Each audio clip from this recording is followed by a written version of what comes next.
לעילוי נשמת ברת ג'ורג'ט בת שמחה. ג'ורג'ט. לבית עולמה. ג'ורג'ט בת שמחה.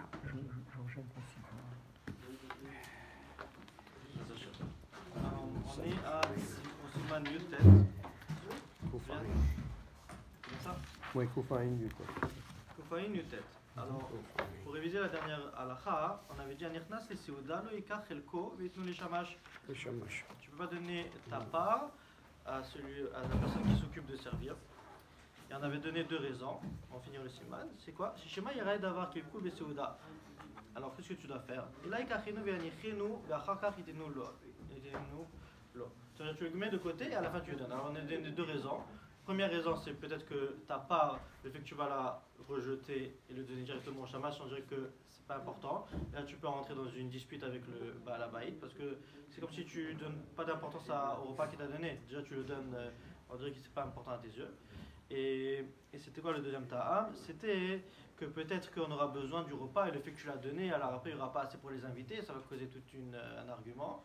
Alors pas nécessairement avec le balabait, mais juste dans le contexte de la Seouda, ça va faire qu'il y aura certaines personnes qui vont manquer. À cause de ça, deux raisons pour ne pas le donner directement, le mettre de côté. Et dans ce cas, tu vas réparer les deux problèmes parce que tu vas montrer que tu es intéressé, juste que tu n'as pas à faire. Et maintenant, si on a besoin du repas, alors là, tu pourras le donner. Et sinon, alors le temps que tu as attendu va démontrer qu'il n'y a pas une nécessité, donc tu pourras le donner. Alors voici les deux cas de figure pour expliquer cette halakha. Prochaine halakha. Ochim anichnasim etzel baal habayit. On est yutet. On est siman kafaïn, halakha yutet. Ochim anichnasim etzel baal habayit. Si on a des invités, et ces invités ils sont venus dans la maison du propriétaire. Enam rasha'im litol ifnehem veliten libeno. Ils n'ont pas le droit de prendre leur nourriture, peu importe quelle nourriture qui a été donnée, et de le donner à l'enfant du propriétaire, au leovdo, shel baal habayit ou l'esclave du propriétaire. Et là, imken natlo rishut mi baal habayit. Seulement si on a reçu la permission du propriétaire. Et le méchant va nous ramener une Gemara qui est très dérangeante. Et on va la lire. Alors, c'est quoi la Gemara? Alors, Siv Katan même. Hu takanat rachamim. Rachamim, ils ont institué cette takana. Parce qu'il y a eu un cas qui était tellement grave qu'on a dû instituer une sanction pour s'assurer que quelque chose comme ça n'arrive pas dans le futur. Il y avait un cas dans la Gemara là-bas. Il y avait un balabait et lui il a invité trois invités. C'était une année de famine. Il n'y avait rien à manger. Alors la seule chose qu'ils pouvaient mettre devant eux, c'est 3 œufs. Babeno, shel balabait, le petit enfant il est venu. Natal echad me'em chelko venatano. Alors il a sûrement eu pitié de l'enfant, il a donné son œuf. Veken shini, veken shishi. Après le deuxième aussi, après le troisième aussi. Alors à la fin, qu'est-ce qui s'est passé? Il avait les 3 œufs. Ba'aviv, shel tinok, le propriétaire il est venu, il a vu cet enfant. Masoshi marzik echad bepiv, il avait un œuf dans la bouche. Veshtaim beyado, ça veut dire que dans chaque main il avait un œuf ou dans deux œufs dans une main, peu importe. Chavato bakarka ou met, il a donné un coup sur la tête, ça veut dire sur le plancher, il a jeté sur le plancher et il est mort l'enfant. Une fois que la mère elle a vu que son enfant a été tué, Alta la elle est partie au toit, Venafla ou meta, elle est partie et elle s'est suicidée par le toit. Afou ala la gag, Venafal ou met, dès qu'il a vu ça, lui aussi il est parti, il s'est suicidé. Alors en un coup, on a vu 3 personnes qui sont mortes. Le balabait, l'enfant et la mère. וכתבו המגן אברהם ואליה רבה, ודווקא בקיאה גאוונה דשה שהייתה בסעודה מתומצמת ומתבייש בעל הבית שיחסר לאם. C'est seulement dans un contexte qui est similaire au cas de la Gemara, qui veut dire qu'il était une année de famine. Ça veut dire quoi? Ça veut dire pas nécessairement que c'est une année de famine, mais que tu es dans un contexte que le Baal Habayit il est appauvri. Ça veut dire le fait qu'il est pauvre et maintenant que tu vas peut-être l'endommager ou le blesser ou faire en sorte que il va être mal à l'aise en dedans à son enfant ou à son évêque. Alors c'est pour ça que tu dois faire attention de lui demander la permission avant.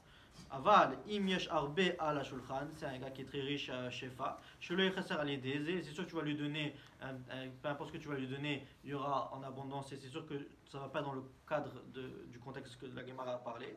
Rachaim, ils ont la permission de le faire, même sans lui demander. Et À plus forte raison, si maintenant on a tout fini de manger et maintenant il y a des restants, que les restants, il n'y aurait aucun problème de le donner à l'un ou l'autre. Mutar litanaim me'ashiraim. Ou besefer shemen roker choker bechol zelachmir. Mais là-bas, il veut être mahmir dans tous ces cas, tant que tu n'as pas reçu la permission du balabait. Même dans ces contextes, il veut interdire. À cause de la takana, une fois que la takana a été instituée, le plus gramanan, ils n'ont pas vu de divergence entre les situations. Et donc, dans tous les contextes, ça c'est interdit tant que tu n'as pas reçu la permission du propriétaire. Même Aleph. Ou les avdo, incluant le evet, l'esclave. Yeshomrim des davka les avdo asur. Certains veulent dire que spécifiquement pour le evet, c'est interdit. Aval les shamash, ameshamesh, besouda shari. Contrairement à un shamash, une personne qui s'occupe de servir le repas, ça serait permis. Yeshomrim des av les shamash asur. Certains veulent interdire même par rapport au shamash, et qui veut dire encore dans ce contexte, qui est sans lui demander la permission, ou dans le cadre qu'il y a un manque dans la Séouda, dans tous ces cas de figure, que là on n'aurait pas le droit de lui donner. Et les halachot qu'on a dit plus tôt qu'on pouvait lui donner, c'est s'il y a des restants ou s'il y a suffisant, il y a assez de nourriture. Alors dans tous ces contextes, il y aurait la permission de le donner. Encore une fois, le Mouchouanok lui-même, il n'a pas inclus chamage dans ça. Alors ça a l'air que, au moins pour les Sfarad, il semblerait que tu aurais le droit. Ok. Prochaine halakha. Neki'e ada'at chez Yerushalayim. Ceux qui étaient naki ada'at, ça veut dire saint d'esprit, on va dire comme ça. Lo ayu mesubim besouda ela imken yodim mi mesev imaem. Ils vont s'assurer de savoir c'est qui les personnes qui vont leur entourer dans la table. Vipne shignai ou les tamid chacham lishev etzel amaaretz besouda. Parce que quelqu'un qui a un tamid chacham, personne importante, alors lui il ne peut pas s'asseoir avec une personne qui a un tamid chacham. Alors maintenant il dit le Mishnah Bura c'est katan membet. Alors là-bas dans le biur halacha, il est choker par rapport à tout ce qui se passe de nos jours, que tu vas voir souvent un tamid chacham qu'il a invité, des fois c'est un chien balabaïd, peut-être qui est amaretz, ou même s'il n'est pas lui amaretz, que peut-être il y a des invités là-bas qui sont amaretz. Et la question là-bas c'est est-ce que tu aurais le droit d'inviter le gadol, est-ce que le gadol en fait il a le droit de venir, même si c'est pas nécessairement un gadol, si un tamid chacham il aurait le droit de venir dans ce cas, vu qu'il y aurait beaucoup de personnes qui seraient possiblement dans la catégorie de Amaretz. Alors là-bas, il veut permettre, pour plusieurs raisons, mais spécifiquement pour donner de la chashivut à la Torah, parce que si maintenant un Tamid Chacham vient être mitzaref à une Sayudat Mitzvah, c'est clair que j'aurai le droit, mais peut-être que là on peut aussi dire que cette halakha s'applique seulement dans un contexte de seul à seul. Ça veut dire qu'une personne qui vient s'asseoir avec que des Amaretz, ou un amaretz, alors là c'est problématique, mais si maintenant il y a un mélange de personnes, que certains sont, certains ne sont pas, alors dans ce contexte comme une grande séouda ou un mariage, c'est sûr que tu vas avoir quelques amaretzim là-bas, alors je ne vais pas me dire on va pas aller dans un mariage, on va être mechalek et dire que dépendamment du contexte, s'il y a quelques autres personnes qui sont adéquates, alors là on pourrait permettre. C'est là-bas qu'il est choker, be'arichut, alors vous le verrez selon l'intérêt. Ok. Alors, prochaine halakha. Chaf Aleph. Al-Shamash Shaya Meshamesh Al-Shenaim. Ici il y avait un Shamash et lui il était en train de s'occuper de deux personnes. Alors ils étaient trois, le Shamash et les deux personnes. Arez et Ochel Imaem. Lui il a le droit de venir manger avec eux, évidemment de leur nourriture, ça veut dire la nourriture des deux. Afapi chez l'Orishut, même si les deux ne l'ont pas donné la permission. Et on va voir c'est quoi la siba que lui il aura le droit même sans demander. C'est quoi d'où il se permet. On verra. Haya Meshamesh Ashlosha. Si par contre il était en train d'être Meshamesh à trois personnes, ça veut dire lui et il s'occupait de trois personnes, donc ils étaient quatre. Eno Ochel Imaem Ela Imken Netano Lorishut. Seulement s'il a reçu la permission de manger avec eux, alors dans ce cas il aurait le droit. Alors pourquoi est-ce que dans un cas oui et dans un cas non? Il va expliquer. C'est Katan même Gimel, Afapi. Des Mistama Nidratsu Laze Shochal Imaem. Il semblerait que ce serait clair qu'ils voudraient qu'ils mangent avec eux. Pourquoi? Mais seulement un peu de leur nourriture, parce que maintenant ils vont devenir trois. Évidemment, le shamash, on parle d'un juif. Alors maintenant qu'ils vont être trois et qu'ils ont mangé la seuda, ils pourront faire zimoun, la mitzvah de zimoun. Alors la perte du peu de nourriture qu'ils vont avoir, ça vaut la peine pour gagner la mitzvah de zimoun. S'il va s'avérer que maintenant les gens mangent des fruits, les deux personnes mangent des fruits ou peu importe quelle nourriture qui ne nécessite pas zimoun, alors dans ce contexte, on aurait dit qu'il n'y a aucune permission du shamash de venir et commencer à piquer des fruits, peu importe ce que c'est. Il n'a pas le droit de manger sans permission. Les kata, valiaraba, des efshar, des ouadin, imayu achlim, tisha, on pourrait dire que ça s'applique dans le même contexte, parce que si on permet pour zimoun, Alors peut-être même si on veut un zimoun qui est d'un niveau plus élevé avec 10, ça veut dire un zimoun de Elokeinu. Alors dans ce contexte, on pourrait permettre qu'il va manger avec nous, comme ça lui va être le 10e, et maintenant on peut faire le zimoun avec 10. D'avoir chez mes amis Azé, Yachol, Asiri, Gamken, Echol, Belorishut, sans demander la permission, on parle du chamash.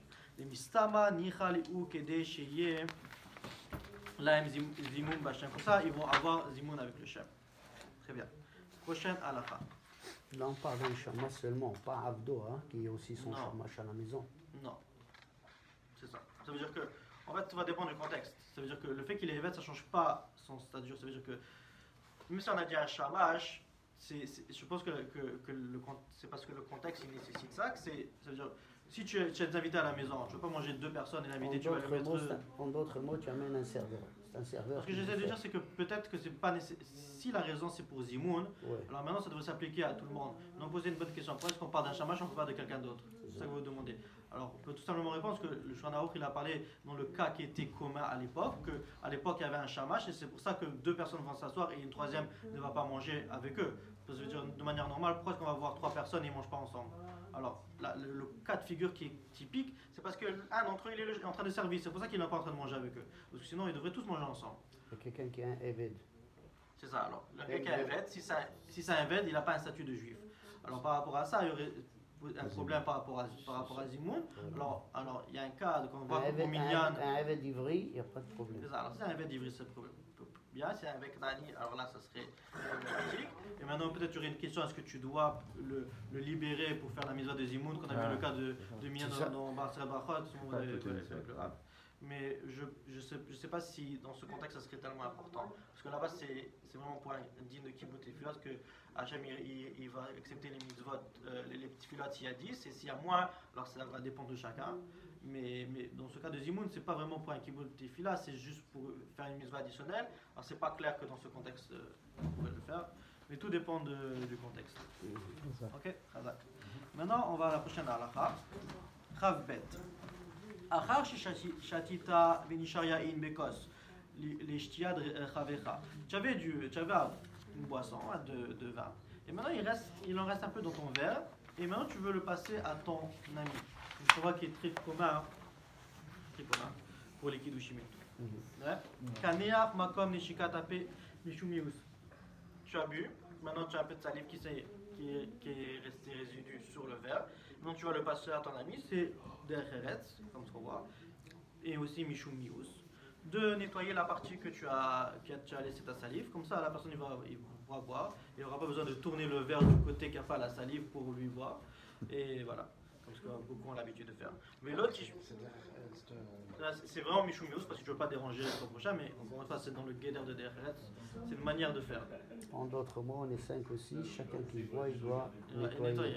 On passe à l'autre. Il doit nettoyer, on passe à l'autre. Ouais, parce qu'il y a certains qui me permettent de ne même pas le faire, encore une fois, parce que vu que c'est une bracha, alors on va dire que ça ne va pas déranger, mais on ne le fait pas ça peut-être parce que les gens ne savent pas.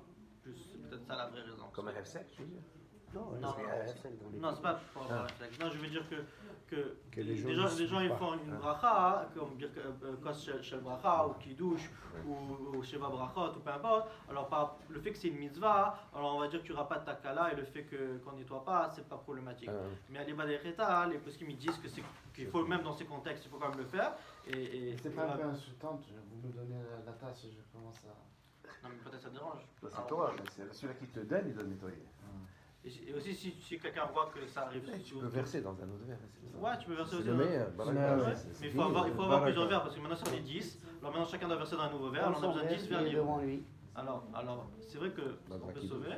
Mais maintenant, encore une fois, c'est parce que moi je vais passer à mon prochain. Alors moi je vais passer à mon prochain. S'il va verser dans un verre, après on va répéter ça 10 fois. Alors le cas, c'est que tu nettoies, il passe, tu nettoies, il passe. Mieux, c'est dégueulasse. Encore une fois, peut-être ça ne te dérange pas que tu bois de mon verre, moi ça me dérange pas que tu bois de ton verre. Mais peut-être que ça te dérange, ou peut-être que ça me dérange. Alors par rapport à ça, Miman Afshar, tu vas le faire dans le contexte que peut-être ça le dérangerait. Je ne fais rien de faire ça. Est-ce que le Mekadesh lui-même, oui, il peut verser un peu dans un verre de Roni ou il est tenu de boire de ce verre lui-même? Lui, d'abord, ça dépend. On parle de quoi? De Kiddush? Oui. Oui, il doit boire lui-même. Ok, alors lui, il boit de ça et tout le reste doit verser dans les autres verres. Oui. Il faut que lui, il a essuyé le haut. Encore une fois, ça c'est si tu as 10 verres, tout le monde, ou peu importe combien de 3 verres, 2 trois verres, 5 ouais, verres. il faut que tu aies des verres. Oui, De nos jours, ok. que c'est commun, mais je parle dans un contexte où tu as ton verre et maintenant tu veux le passer, comme il y a le minac qu'on veut utiliser le kosh et le bracha. Alors dans ce contexte, vu que tout le monde va partager le même verre, il y aura 10 bouches dans le même verre, peut-être que 1 ou 2 ou 10, ils vont être dérangés par ça. Ouais, alors pour ça, c'est pour ça que cette halakha elle vient, pour sauver la personne d'un mius. Et celui qui fait la bracha, il a demandé s'il peut verser C'est ça. Dans un autre verre. dans un autre verre. Verser dans un autre verre Normalement, il doit faire... et passer le cos de berra. Ouais. Chacun va verser. Boire après peut, à hein. Oui, avant de goûter. Avant de Ouais. voir. Avant de goûter, il peut faire ça. C'est ça. Ouais, voilà. c'est pas un sac. Exactement. Ouais. Ouais, Ouais. non, c'est Très pas- bien. Avant de goûter, c'est pas après. Avant de goûter. Non, C'est parce vrai, non, qu'après, après, ça maintenant, va tu as la goûter. salive qui est sur le verre. alors. C'est sûr. Alors. Après, c'est fini. Mais en fait, même dans ce contexte, ce serait pas problématique. Si Il tu a as mis- goût, et bien tu il a verses, tu déjà as bu mis et sa tu verses bouche de dedans. l'autre côté, et à tout le monde. Encore une fois, tout ce contexte, c'est si tu as assez de verre. Moi, la lacha semble que tu veux utiliser le verre. Ouais.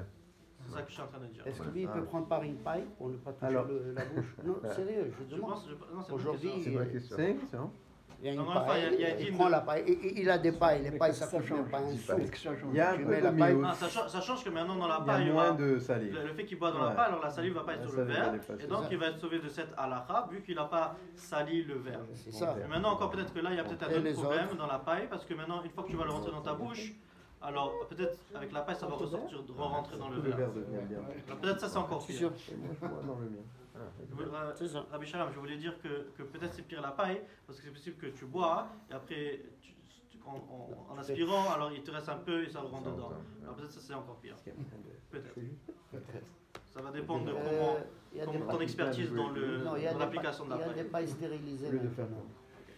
Ça va Et dépendre après, du contexte. peut-être j'ai pas assez moi Mais- pour boire. Voilà, ok. Ouais. Alors, on comprend le point. Le point, c'est que maintenant, il y a de la salive dans le verre, sur le verre.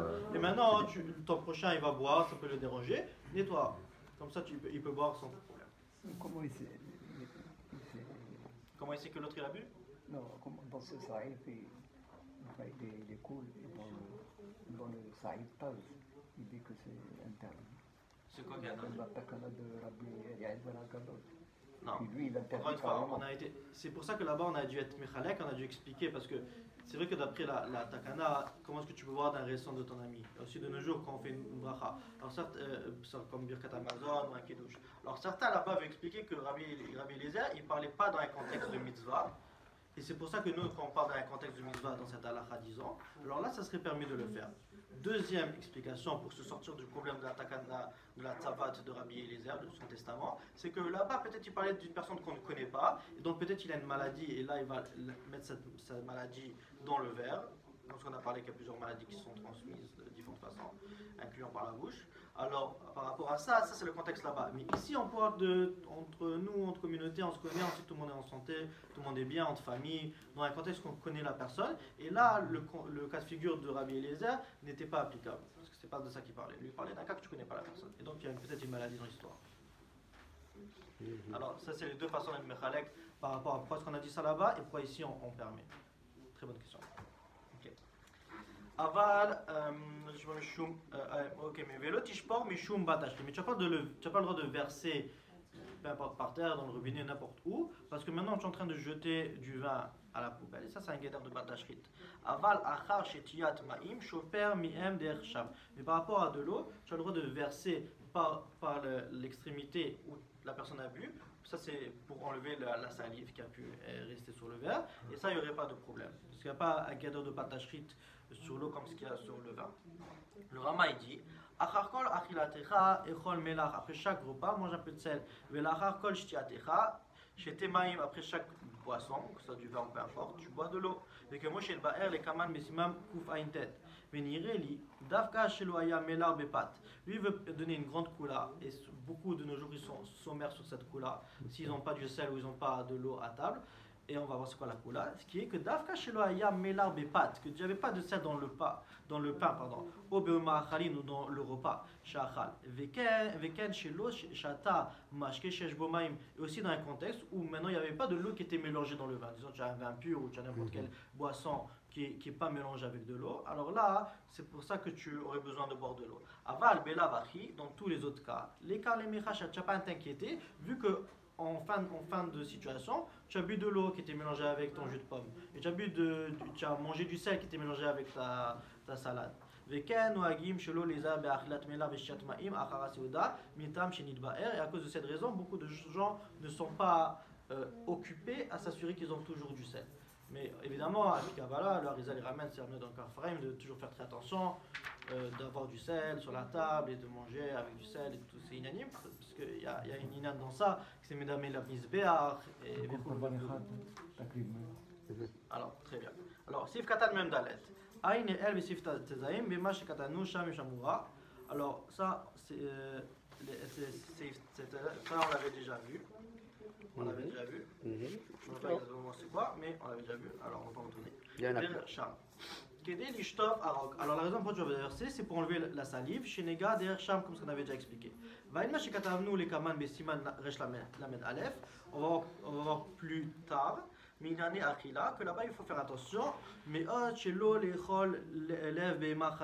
faire très attention de ne pas manger le cœur d'un animal ou d'un poulet. Et la raison pourquoi, c'est parce que ça amène à l'oubli. Et si vous verrez dans le Piskei Teshuvot, il ramène plusieurs cas qui amènent à l'oubli, comme faire attention de ne pas manger des olives. Et seulement dans le cas où tu vas maintenant mettre de l'huile, alors là ça pourrait être permis d'après certaines opinions. Seulement les olives noires. Non, pas seulement les olives noires, toutes les olives. Peut-être Rabbi Saba pense comme ça, mais ça n'a pas un trilogue ici. Et moi, j'ai pas mis trilogue dans l'Alacha. Mais alors, ok. Et alors, les Golonim, ils ont aussi sembleraient avoir pensé que c'est pas seulement les olives noires. Ok. Je sais pas. Moi, je pense. Je vais demander au Rav, peut-être qu'il va pouvoir nous aider. Ok. Mais maintenant, il n'y a pas seulement ça. Il y a aussi d'autres choses, par exemple, marchande de femmes, ça amène l'oubli. Aussi, manger un pain qui n'est pas cuit, ça amène l'oubli. Et aussi, mettre 2 habits en même temps, ça amène l'oubli. Ouais. Alors, tous ces cas, il faut faire très attention. Et ça, c'est la raison pour laquelle on n'a pas le droit de manger le cœur d'un poulet ou d'une BMA. Laissez un livre et de ouvert. Manger des olives noires. Laissez un livre ouvert. 2 habits en même temps. Laissez un sefer ouvert. Ça amène à oublier. Ouais. Très très bien. On fait 2 habits en même temps, c'est très bien. Ça cause de ça. Oublier ce que tu as lu. Ce que tu as étudié. Exactement. Ça amène le reste, tu l'as. Katav, il y a Rabba, on continue, Beshem Shla, Yetiv, Libo, Besudato. Une personne doit rentrer son cœur dans la Seuda, ça veut dire qu'il doit être content. Imead, Vimarbe, peu importe qu'est-ce qu'il a, Yuchal, Pito, Besimcha, il doit manger son pain avec joie. Alors, c'est encore un guéder d'être Oved Hashem parce que tu veux manger pas pour ta ta'ava, mais vraiment pour te remplir d'énergie. Alors maintenant, tu le fais avec joie parce que tu sais qu'avec ça, tu pourras travailler Hashem et faire des miswat. Bon, Hashem. Yochal atov ve'amoilo. Mange ce qui est bien et ce qui est important pour toi, les refoua, pour te garder en santé. Velo macha'arev lo les fiches, pas ce que tu trouves au moment, qu'est-ce qui est intéressant pour toi. Essaie de penser au long terme, c'est une halakha. Velo ishan samol achila, assure-toi de ne pas manger et tout de suite aller dormir. Et là, il y a un petit nacha achila, il faut attendre un peu. Ça, c'est un guédère de digestion. Ve'ain berama milchot deot. Là-bas, il explique chez Irir Bedvarim Elou Ve'anagatam de faire attention dans toutes ces choses, tous ces contextes. Gab Erir Beshla, les airs Miribouy Achila Beshia. Là-bas, le Shla, il dit de faire très très attention, de ne pas trop manger. Et là, Yochal Vishte Rak les Hamid ou les Avriot et Goufo. Mange de quoi qui va être nécessaire pour toi pour pouvoir rester bien. Mais Zouman, les Avodat Anefesh, pour que ta Neshama puisse travailler et faire les besoins pour sa Avodat Hashem ou basé. Et maintenant, tu vas transformer tous tes repas en une seudat mitzvah parce que maintenant, chaque seuda, ça va être pour le but de pouvoir faire des mitzvot. De faire très attention dans la fila.